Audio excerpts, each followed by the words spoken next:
I don't tell my children, if you're not good, you're going to hell. I tell my children that God will be there for them when they struggle. That's the God I believe in. Marie Osmond's daughter has finally spilled the beans on some shocking rumors about her mom. But before we dive into the drama, let's rewind to Marie's early days. Picture this. It's 1959 in bustling Utah, and little Marie enters a world unlike any other. She's surrounded by 8 rowdy brothers, making her the lone princess in this boisterous kingdom. But Marie's childhood wasn't your run-of-the-mill storybook tale. Instead of tea parties and homework, Marie was thrust into the dazzling universe of showbiz practically before she could tie her own shoes. The Osmond family wasn't just any old clan. They were a musical powerhouse with roots deep in the Mormon community. Marie's brothers, Alan, Wayne, Merrill, and Jay, kicked off their musical journey as a quartet, and when Donnie and Jimmy hopped on board, it became an incredibly big family affair. Now let's fast forward to today, where the spotlight is once again shining on Marie Osmond's life. But this time, it's not for her dazzling performances. It's for some jaw-dropping revelations about her financial decisions. But to truly understand Marie's choices, we need to unravel the threads of her past and see how her upbringing shaped her views on family and wealth. Might as well laugh about it now was Marie's account of how her parents sacrificed everything for her and her brothers to have the best education possible, from renowned professors to accomplished dancers. And here's the kicker. Every single sibling was expected to take up an instrument, master it, and then teach it to their siblings. The piano was Marie's pick. Now picture yourself making your television debut at the tender age of 3.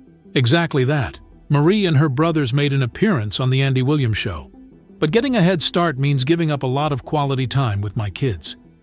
I remember asking my mom if I could play outside, and she said no, according to an interview she gave to Larry King.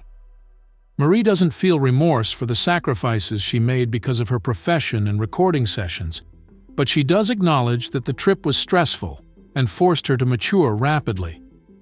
Behind the Smile, Marie's candid memoir, details her experiences of feeling less like a kid and more like a commodity.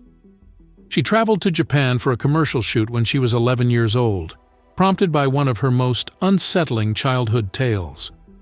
Her once-enjoyed week-long maritime excursion became a living nightmare when their boat went down, plunging her into shark-infested seas. She was not given any time to recover after her amazing rescue. Instead, she was thrust back into the spotlight while suffering from extreme dehydration and a sunburn that left her covered in blisters. She also had it rough in the recording studio. Even when she wasn't singing, her thoughts and emotions appeared to be the least important thing, and she felt that nobody was listening to her. A lack of self-confidence contributed to her eating condition. Here we go to an exciting new phase of Marie Osmond's life, the kind of thing that most people only dream about. In 1976, Marie took on a new and impressive responsibility when she became co-host of her own program, the Donnie and Marie Variety Program, at the tender age of 15. There was a lot of pressure to appear a certain way, but it was still a dream come true. Might as well laugh about it now, her moving book provides an honest look into her life. Just picture yourself as an adolescent hanging around with the supermodels, actors, and singers who she thought had it everything. Most notably Cher, who is only 17 years old. Awe and a severe blow to Marie's self-esteem were both experienced during their appearance on the Sonny and Cher show with her brother. Farrah Fawcett, who had just become famous for her iconic red bathing suit poster, was among the guests on their program, along with Cheryl Ladd and Jacqueline Smith. Performing among such beautiful ladies like Raquel Welch was a confidence-shattering experience for Marie. Many of us may identify to her comically tragic description of feeling like a pretender, playing dress-up, when we compare ourselves to others. However, a confrontation with the studio officials was perhaps the most formative event during this time. In a move that seems like it came straight out of a bygone age, they threatened to cancel the program unless she dropped 10 pounds. They warned her that she should abstain from eating since she was a shame. Taking these words to heart, Marie embarked on a challenging journey. She was already rather slender at 103 pounds, but she felt compelled to further reduce her weight to 93 pounds. Plus, the approach is not good for you. In an effort to achieve the unattainable goal of becoming as thin as possible, Marie detailed a punishing regimen of fasting that included going without food for days before to a program recording, consuming only lemon water mixed with cayenne pepper and maple syrup. Her battles with her weight persisted beyond that point. Anorexia and bulimia became her fights as she entered adulthood, carrying her struggles with her. Marie revealed a more in-depth aspect of her journey in 2018 by sharing insights into these issues. She had a strong sense of control over many parts of her life, and her eating problems were an attempt to cling to something elusive when she felt helpless over everything else. As a kid, Marie Osmond endured physical abuse. In addition to her eating issue, she had been harboring a far darker secret from her background. She spoke in her memoirs about her experiences with abuse when she was a youngster. Her decision to speak out about the trauma she went through in the hopes that it might provide comfort to others in a similar situation is difficult to fathom. On a touching 2019 edition of The Talk, Marie divulged even more details about her background. She said that her own sentiments toward love and relationships were sometimes called into doubt due to her experiences. That she actually thought I was different when she was 8 or 9 years old was a shocking admission that revealed how much she had struggled and how much the abuse had affected her. Because of the wounds caused by her traumatic background, she had a lack of connection with males and an unhealthy obsession with comparing herself to other females. However, what is genuinely astounding? Marie drew strength and solace from her close bonds with her father and brothers. Because of their compassion and understanding, she began to see males in a new way. Their unconditional love and support gave her the courage to overcome her self-doubt and accept herself just as she was. A number of Marie's love relationships went through ups and downs, despite the challenges she had as a young woman. There were certain benefits to being a TV star, particularly when it came to meeting prominent guys. As far as Marie is concerned, she had many secret flings in the late 1970s. The Doobie Brothers' gifted vocalist Michael McDonald was one of her notable engagements. "I probably had my first real crush on him," Marie said. Also, the late Andy Gibb was a musical genius in his own right. When Marie spoke about him, she couldn't help but grin and declare her undying love for him. The Partridge Family, dashing David Cassidy, must also be remembered. Their shared status as famous musicians and TV personalities makes it seem like they were meant to be. According to Marie, it seemed like everyone had feelings for David. However, her opinion changed when she got the opportunity to spend more time with him while they were both recording in the same studio. "I glanced at him and said, 'It's not going to happen. His butt is smaller than mine. Not going to do it.'" She laughed as she hilariously admitted, ending what might have been a perfect fit in show business. Marie then wed her lover, Steve Craig, in 1982 when she was only 22 years old. Their marriage was short-lived, as Marie sought a divorce 3 years after they tied the knot. But then Marie's 1986 marriage to Brian Blausiel was another knock at the door of love. They had 7 lovely children, and that marriage lasted much longer. The good days didn't last forever, however, and by 2005, the foundation was beginning to crumble. A terrifying year befell Marie and her loved ones. Their Utah house caught fire one day while she was lecturing in California. When the fire started, Marie's ex-husband Brian was home with a few of their children. He rescued everyone, but the ordeal had a profound effect on them. That fire made Marie stop and think about her life. She came to terms with the fact that her warm and inviting house was a mask for the years of marital discontent she had concealed. She saw it as a divine indication that something needed to change, a sign from above. After less than 2 years of marriage, Marie and Brian announced their separation in March 2007.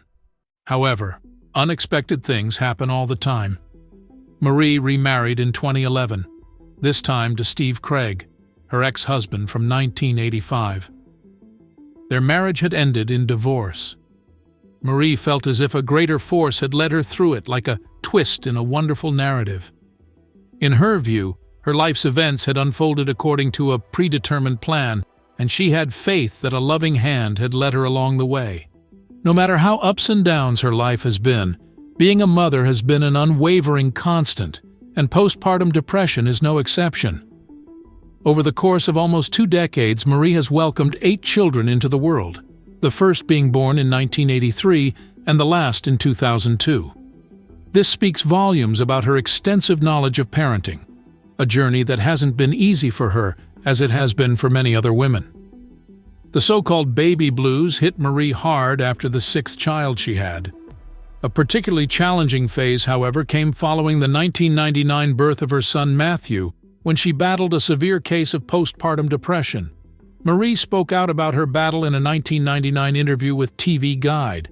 She went on to say that she was completely drained and that she had muscular spasms that rendered her immobile, even in her arms.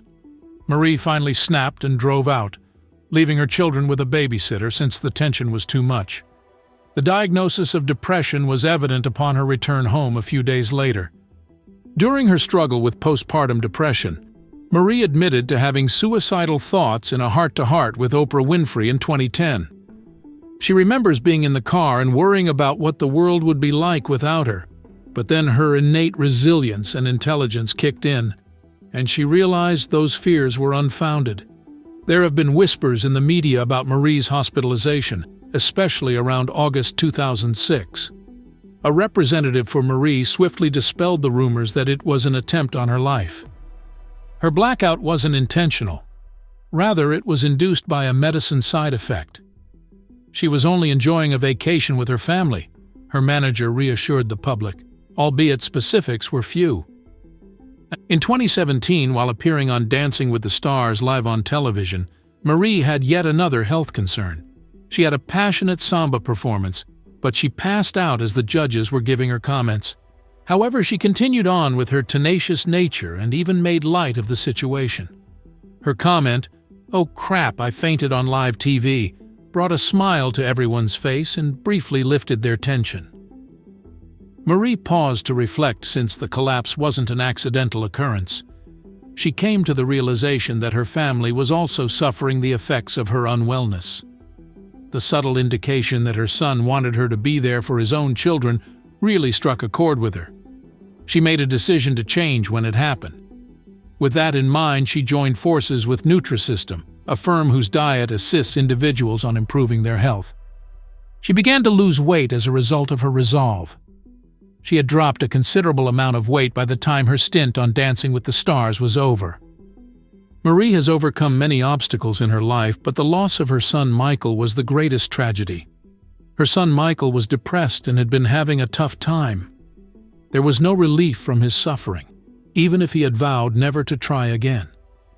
Marie missed Michael's call because she was preparing to join her brother Donnie on stage for their performance.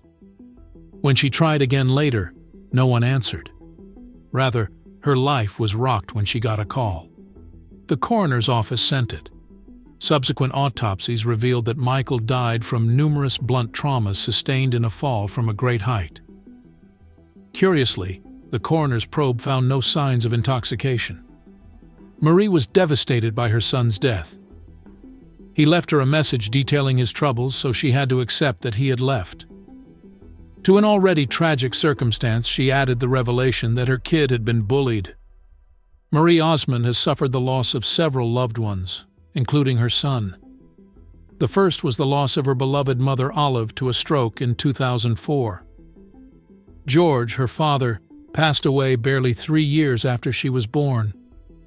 Although he lived to a ripe old age of 90, losing a father is never easy. The blows nevertheless persisted in coming. Jay Osmond, Marie's brother, suffered the unfathomable loss of his granddaughter, who was 7 years old at the time, in a tragic accident involving a moving truck in 2014. And for Marie, it was like going back to the pain of losing her own son all those years ago. Tragic events continued in 2022 with the needless shooting death of the girl's father, Chris Mortensen, who was a victim of road rage. The unexpected death of Marie's nephew in 2018, most likely due to an undiscovered medical condition, added insult to injury. In 2019, her family's health problems persisted. Marie Osmond revealed the family's health problems after the death of her nephew. She acknowledged that they had gone through a difficult period. Jimmy also had a stroke, and her brothers Verl and Tom also had to have heart procedures. Surgery was also on the agenda for her beloved brother Donnie. How much tension and anxiety that must have brought to their family reunions. Marie, however, isn't the kind to focus on the bad. Even in the depths of despair, her religion has been a beacon of hope for her and her family. She said, "I've faced a lot of loss and hardships in my life," during an interview. "But I truly believe that faith can carry you through even the toughest of times." Miraculously, Marie maintains her humor despite all they've gone through. She dropped hints that she and Donnie were contemplating leaving their Vegas performance during an episode of Watch What Happens Live in 2019. She playfully mocked, "You know Donnie's getting old," and said, "We're thinking maybe this year, but who knows?" She then chuckled. The original contract for Donnie and Marie Osmond's Las Vegas performance at the Flamingo Hotel and Casino was for a mere 6 weeks. They stayed for an incredible 11 years since their act was so popular. However, Donnie and Marie said goodbye to Vegas at the year's conclusion. Speculation had begun to circulate that maybe Donnie and Marie were not on speaking terms. You won't believe what, though. The next year, they sweetly put an end to the speculations. Just like in the good old days, Marie stood at Donnie's side when he performed his solo concert in Sin City. Sharing the excitement with his followers, Donnie said, "Together again. Words can't even begin to describe how amazing it felt to have my sweet sister join me at my show." Marie became a co-host on The Talk in August 2019, 1 month before she and Donnie gave their last performance. Gilbert had replaced Sarah Gilbert, the show's founder, who had resigned in August of that year. After a year of entertaining us, she deserved a rest. After Marie and her husband Steve Craig discussed her desire to spend more time with their children, she decided to take a sabbatical. After dropping off her final 2 children at university, Marie and Steve were left all by themselves, perhaps for the first time in decades. Just think about it. So, she said her goodbyes to The Talk and jumped at the chance to spend more time with Steve and her family. Rest assured, Marie's career is only beginning. She has captivated Broadway audiences, been in commercials, and written books. But you know what? Even with the knowledge that her grandchildren are there to cheer her on, she can't contain her enthusiasm for performing. Marie has dabbled in acting and even dazzled on Dancing with the Stars, so she's not limited to becoming a theatrical phenomenon. Furthermore, she isn't only interested in the flashy stuff. A successful entrepreneur, Marie is well known for the exquisite porcelain dolls she sells on QVC. She has a claimed net worth of over $20 million, which is astronomical considering all her activities. As long as she continues to put in the work in entertainment, her riches will only grow. Her will leaves no wealth to her children. Marie won't leave her children much, which is shocking. Yes, you heard correctly. Not giving big bequests to her 7 children is unusual for celebrities. Marie, giving your kids money isn't helping them. She sees it as denying them the chance to learn endurance. She has seen the challenges privileged children endure in life. Marie wants to give her riches to charity, not her kids. Marie is happy with her decision, despite criticism from her talk co-hosts and online fans. She believes this gives her children independence and resilience, which money can't buy. She's thrilled that all her children have successful jobs. "Rumors are genuine," her daughter confirmed. "Don't be fooled. Marie is always there for her kids." Consider Jessica, her daughter. Jessica has confirmed her sexual orientation after considerable conjecture. Marie exhibited her unconditional love for her children by supporting Jessica despite her faith. Jessica was adopted by Marie and her then-husband Brian when she was 2 years old. She is now happily married to Sarah, her pleasure. You see, Marie's decision not to give her children any money has nothing to do with her neglect. She is a true mother who encourages her children, teaches them tenacity and self-sufficiency, and celebrates their successes. How do you feel about her unconventional method of transferring money to subsequent generations? Leave a comment telling us what you think. And if you want more video updates, click the subscribe button. Stay tuned till our paths cross again.